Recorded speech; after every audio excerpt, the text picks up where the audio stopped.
Hey guys, good morning, good afternoon, good evening, whatever the time of the day you are watching this.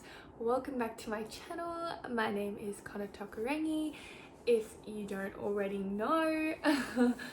As you can tell by the title of today's video, I am talking about confidence and more specifically how I gained confidence within myself. So just a quick disclaimer before I actually get into the video.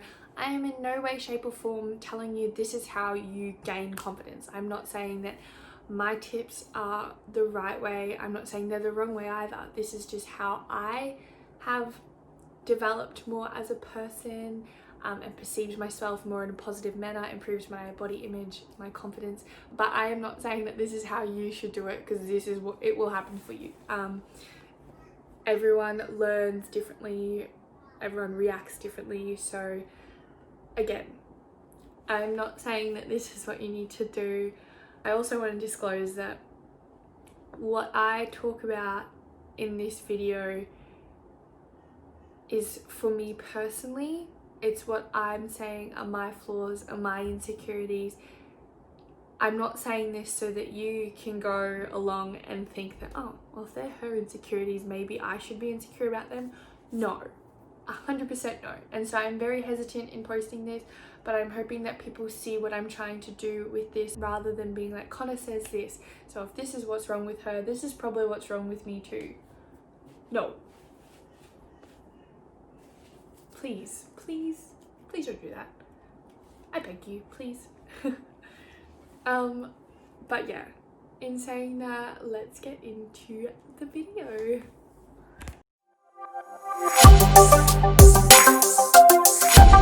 Okay, so I just wanted to give a quick little background information on me personally, specifically when it has come to confidence and insecurities and body image, etc.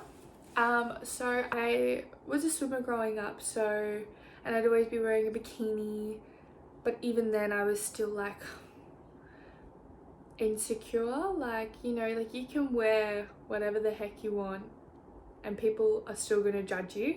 And in saying that, I judge myself a lot and I have very high expectations on myself, which is probably a very toxic trait that I have. But so growing up, yeah, I just being around all the other girls wearing bikinis and I was wearing a bikini, I wasn't as slim as them, or I felt like I wasn't. I didn't think that I was. So I gained a lot of insecurities when I was younger, and from then on I have kept those same insecurities. But yeah, so I didn't so much notice my confidence being so low until I got into high school, and probably the last couple years in high school, so 2017 and 2018. I think that's where it got worse. I'd just nitpick everything and I'd have a go at myself, and I didn't need to, because like I'm sure in other people's eyes I looked good, or like how I actually wanted to look, but to me my brain was telling me and pointing out all my little imperfections, or what I at least thought were my own imperfections. And I definitely still do struggle with body image and how I perceive myself. Probably about November it got pretty bad, to the point where like I'd cry. I'd look at the mirror and I'd cry, which is pretty sad. And I know I can definitely vouch for a lot of guys and girls out there that they probably do as well. I'd put on an outfit and I'm like, yeah, you look good, and then I'd just keep looking at myself, and then I'd start finding everything wrong with it, and then I'd get upset, or I'd cry, or I'd be like, no, we're changing, and stuff like that. And I think that's where I've like decided that I needed to have a bit of a reality check, noticing that not everything in life is reality. So yeah, that's pretty much like the background of everything, and how like I then went on to thinking that I needed to actually be there for myself and think about myself more, and realize that I'm in my head. And that was like a really good step for me to start improving my confidence or working on ways to be more confident and, you know, perceive myself in a more positive way, and have a positive look on at life, I guess, and again see the positives in everything rather than focus on the negatives.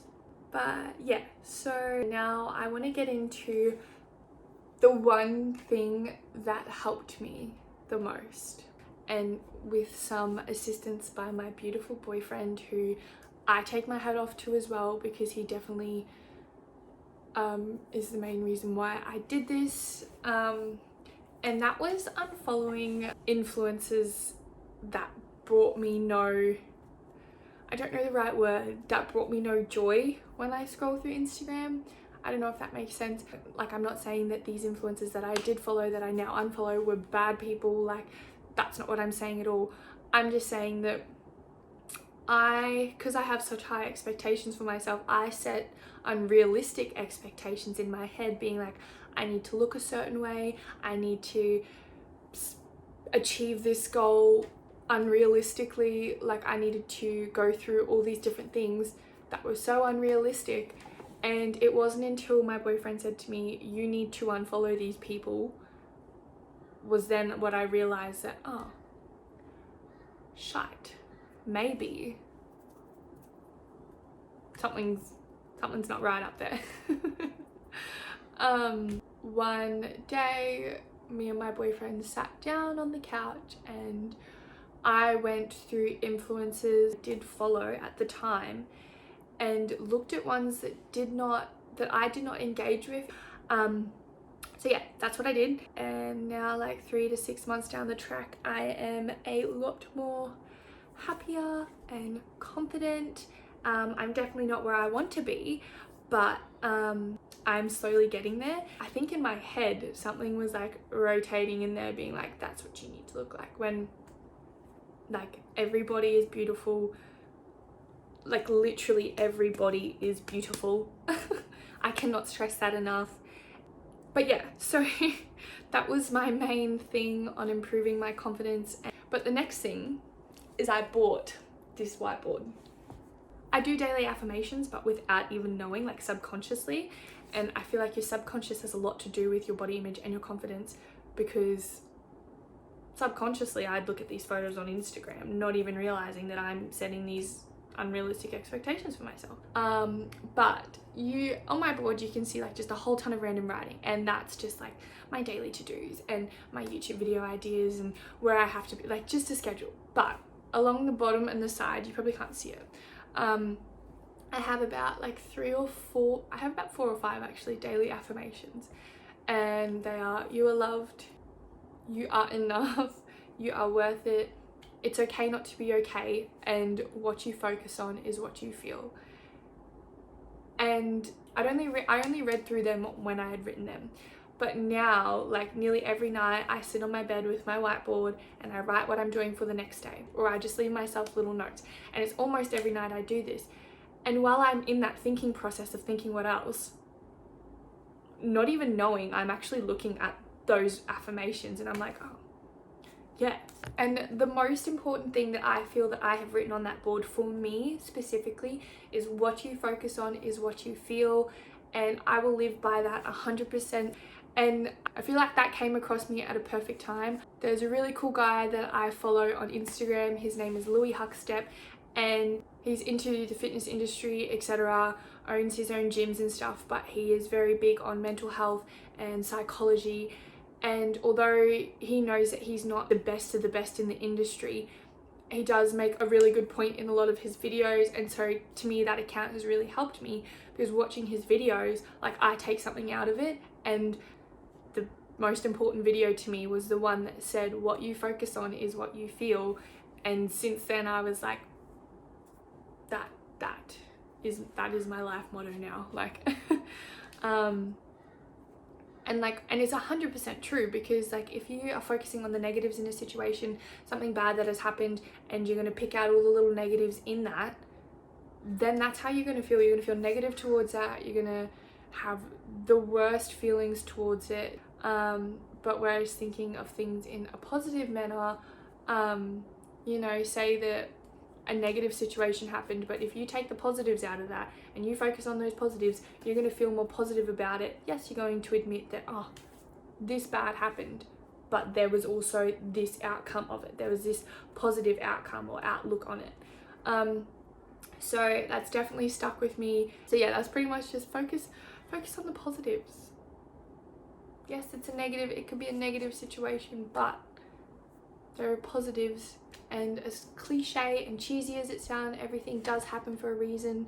It sucks that sometimes we don't know the reason, and you know, still to this day I don't know the reason to why some of the things that have happened to me have happened, but like, you learn from them, you grow from them, you develop and hopefully become a better person out of them, and you definitely grow up and kind of take a different approach to life in some instances. So yeah, I feel like I rambled on enough for only 2 little things, but they are definitely the 2 things that have helped me improve my confidence. And the only reason why I did make this video is because I did see someone reply to a question when I asked, what would you like to see on my YouTube channel? And that was how you're so confident or something like that. And like, when I looked at that, I was like, I'm not confident at all. But then I definitely thought this video would be a good idea to share, and to show that I may seem confident, but I still have a long way to go. And you know, me posting these YouTube videos or these photos, like, it takes a lot out of me, and it might not look like it because like I, you know, am portrayed as such this confident being on social media. In real life, no, like, I get, you know, everyone gets anxious, everyone gets scared. It's just that, yeah, I'm not where I want to be, but I'm getting there, and you will too. And I thank you so much for the suggestion on making this video, because I guess it's better to be vulnerable at the start, and people see who I really am, I hope. But yeah, I'm gonna stop this video now. Thank you so much for watching and listening and subscribing and liking, and thank you so much for following me along with this journey. I appreciate so many people. I think everyone is beautiful, and everyone that I have ever come into contact with always left an impact with me and have made some sort of impact on my life. So honestly, thank you for being here, thank you for getting this far, and I will see you next time.